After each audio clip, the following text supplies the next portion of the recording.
Salut, c'est Nico, bienvenue dans cette vidéo réservée exclusivement à la gestion du temps. Je vais partager avec vous mes meilleurs conseils et quelques actions concrètes qui feront la différence dans votre gestion du temps.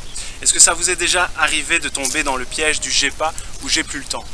Moi, en tant qu'ancien étudiant, ça m'est arrivé énormément de fois et laissez-moi du coup vous partager gratuitement à travers cette série de vidéos mes meilleurs conseils qui feront une nette différence dans votre gestion du temps. Que vous soyez étudiant, professionnel de l'éducation ou bien encore parent, ces vidéos vous serviront peut-être à vous personnellement, pourront servir l'un de vos proches, vos enfants, vos élèves par exemple. Avant de vous parler du principe qui à mon sens est le plus important en gestion du temps, laissez-moi juste vous dire quelques mots à mon propos. On se retrouve tout de suite dans mon bureau. Je m'appelle Nicolas Lehette et je suis psychopédagogue, diplômé d'un master en sciences de l'éducation de l'université de Mons, avec une finalité en orthopédagogie, c'est-à-dire spécialisée sur les troubles de l'apprentissage. Je suis également coach scolaire, mais aussi consultant pour une émission de télé locale consacrée à l'éducation. Enfin, tout ça, ce sont mes diplômes qui ne me définissent pas réellement et qui sont rangés quelque part chez moi, je ne sais pas où.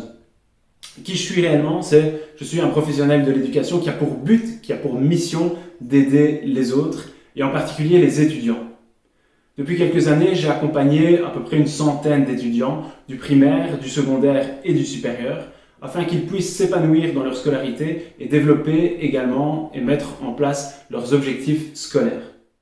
Même si c'est vrai que je suis mordu et passionné par les apprentissages, je n'ai pas toujours eu un parcours scolaire si simple. J'étais avant ce qu'on pouvait appeler un mauvais étudiant.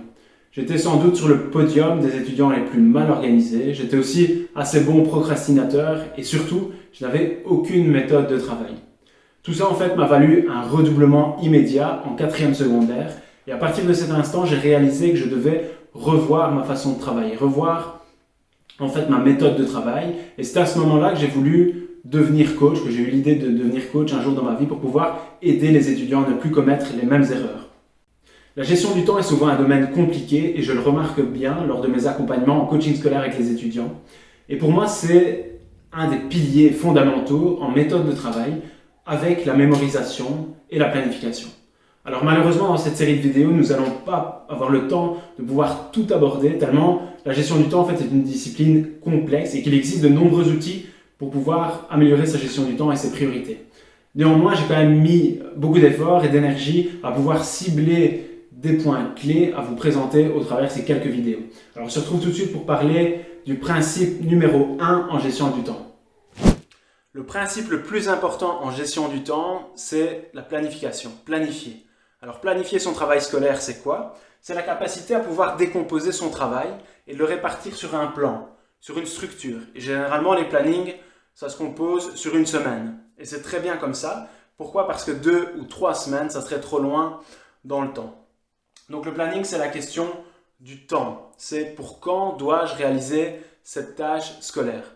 En fait, le planning constitue un outil de sécurité, tout comme une ceinture dans une voiture. En fait, ça permet d'éviter les oublis, les retards et tout le stress que ça peut engendrer. Tenir un planning, en fait, va te permettre d'être plus efficace dans ton travail. Pourquoi? Pour 2 raisons. La première, c'est que tu vas pouvoir te fixer des priorités. Il y a des automatismes qui vont se créer quand tu vas mettre en place un planning et tu vas mettre des priorités. Mais également, tu vas pouvoir vérifier le respect de celle-ci. Tu avais prévu de travailler un tel jour, une telle heure sur une telle matière. Le jour d'après, tu vas pouvoir voir si tu as respecté ce que tu avais planifié ou non. Donc, tu peux demander à une personne qui utilise un planning, toute personne qui utilise un planning va te dire que ça lui fait gagner du temps. Et c'est pas faux. Est-ce que tu savais par exemple que pouvoir planifier une journée, prendre 5 minutes pour planifier ta journée peut te faire gagner jusqu'à 30 minutes au total? C'est quand même énorme. Alors, ton journal de classe à lui seul n'est pas suffisant. C'est pour ça qu'un planning, ça doit presque devenir ton meilleur ami. Pourquoi? Parce que le journal de classe ne te dit pas ce que tu dois faire. Le journal de classe te dit seulement pour quand tu dois réaliser cette tâche. Donc si tu veux, tu dois te décharger mentalement et mettre tout ce que tu dois faire pour l'école quelque part. Parce que le cerveau n'est pas fait pour pouvoir accumuler des choses. Il faut à un moment donné se décharger. Tu vas te sentir beaucoup plus léger au niveau de ta charge mentale. Donc tu peux utiliser plusieurs types de supports pour un planning. Tu peux très bien utiliser une application. Il y en a de merveilleuses qui existent. Un bullet journal ou encore un planning à l'ancienne, un planning papier.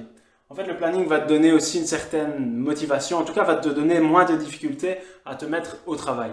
Pourquoi? Parce que c'est comme si tu vas prendre un petit engagement avec toi-même. Tu vas déposer par écrit, quelque part, ce que tu dois faire pour l'école.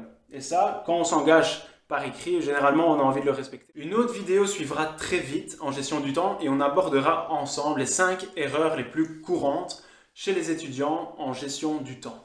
Alors n'hésitez pas à laisser un commentaire, votre commentaire, en dessous de cette vidéo ou encore me contacter par message privé ou sur ma page